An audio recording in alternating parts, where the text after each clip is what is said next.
Hi hello ನಮಸ್ತೆ. ಇವತ್ತಿನ recipe ಬಂದು ವಾಂಗಿಬಾತು. ಫಸ್ಟು ಮಸಾಲೆ ಹುರ್ಕೊಳ್ಳೋಣ.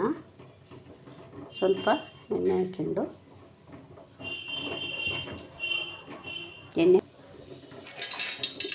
ಒಂದು ಸ್ವಲ್ಪ ಮೆಂತ್ಯ,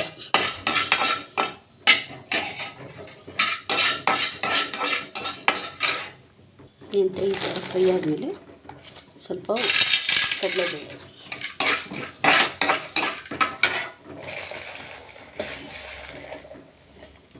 ಸ್ವಲ್ಪ ಉದ್ದಿನ ಬೇಳೆ,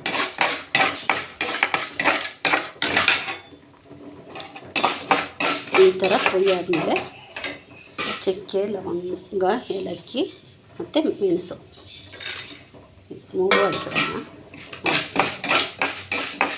ಅದು ಫ್ರೈ ಆದಮೇಲೆ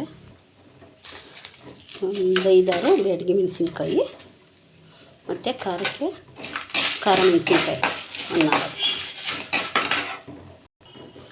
ಈ ಥರ ಫ್ರೈ ಆದಮೇಲೆ ಸ್ವಲ್ಪ ಧನಿಯಾ, 1-2 ಸ್ಪೂನ್ ಧನಿಯಾ,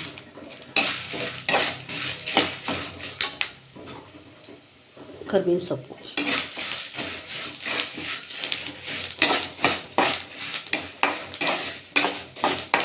ಎಲ್ಲ ಚೆನ್ನಾಗಿ ಫ್ರೈ ಆದಮೇಲೆ ಕೊನೆಗೆ ಸಾಸಿವೆ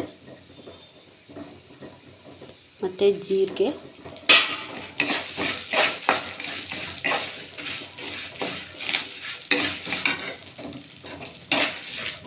ಲಾಸ್ಟಲ್ಲಿ ಗಸಗಸೆ.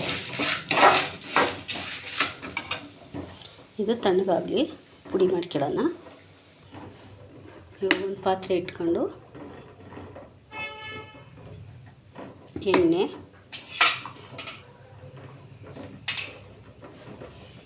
ಕಾದ್ಮೇಲೆ ಸಾಸಿವೆ ಮತ್ತು ಮರಾಠಿ ಮೊಗ್ಗು, ಚಕ್ಕೆ ಮೊಗ್ಗು ಮತ್ತು ಒಂದು ಪಲಾವ್ ಎಲೆ, ಒಂದು ಕಲ್ಲುಳ್ಳಿ, ನೆಕ್ಸ್ಟು ಕರಿಬೇವು ಸೊಪ್ಪು, ಜೀರಿಗೆ ಸ್ವಲ್ಪ, ಶುಂಠಿ ಬೆಳ್ಳುಳ್ಳಿ ಪೇಸ್ಟ್. ಇದೆಲ್ಲ ಚೆನ್ನಾಗಿ ಫ್ರೈ ಆಗಬೇಕು. 1-2 ಬ್ಯಾಡಗಿ ಮೆಣಸಿನ್ಕಾಯಿ, ನೆಕ್ಸ್ಟು ಕ್ಯಾಪ್ಸಿಕಮ್ಮು ಫ್ರೈ ಆಗಿ, ಈರುಳ್ಳಿ 1-2 ಕಪ್. ಈರುಳ್ಳಿ ಎಲ್ಲ ಚೆನ್ನಾಗಿ ಫ್ರೈ ಆದಮೇಲೆ ಬದನೆಕಾಯಿ,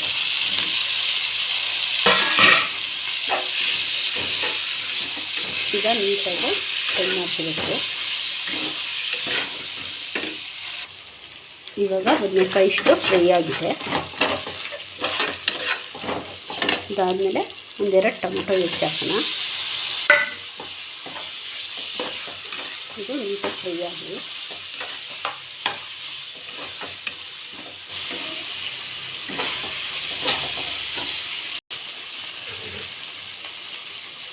ರುಚಿಗೆ ತಕ್ಕಷ್ಟು ಉಪ್ಪು.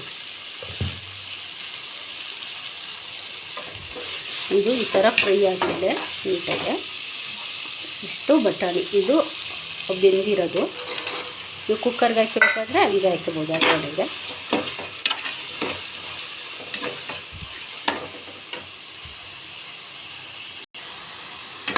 ಇದು ನೀಟಾಗಿ ಫ್ರೈ ಆದಮೇಲೆ ನೀರು ಹಾಕ್ಬಿಡೋಣ.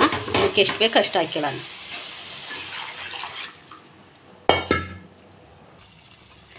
ಇವಾಗ ಇಷ್ಟು ಬೆಂದಿದೆ.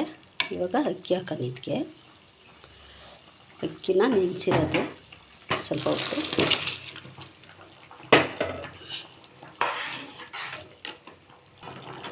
ಈಗ ಇಷ್ಟು ಬೆಂದಿದೆ.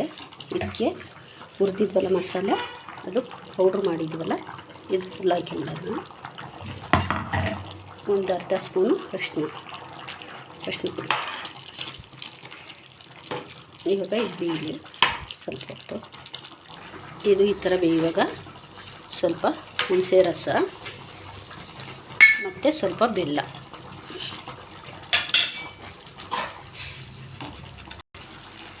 ಕೊನೆಗೆ ಸ್ವಲ್ಪ ಕೊತ್ತಂಬರಿ ಹಾಕಬೇಕು. ಹಾಕಿ ಮಿಕ್ಸ್ ಮಾಡಿ ಮುಚ್ಚೋಣ.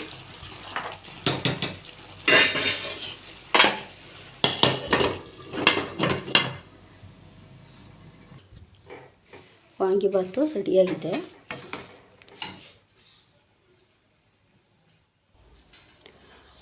ಮೊಸರು ಬಜ್ಜಿ ಜೊತೆ ಖಾರ ಚಟ್ನಿ ಜೊತೆ ಎಲ್ಲ ತುಂಬ ಚೆನ್ನಾಗಿರುತ್ತೆ. ಮಸಾಲೆ ಮಾಡಿದರೆ ಮಸಾಲೆ ಫ್ಲೇವರು ಇರುತ್ತೆ ಮತ್ತು ತುಂಬಾ ಚೆನ್ನಾಗಿರುತ್ತೆ. ಒಂದು ಸಲ ಟ್ರೈ ಮಾಡಿ ಕೇಳಿ. Thank you.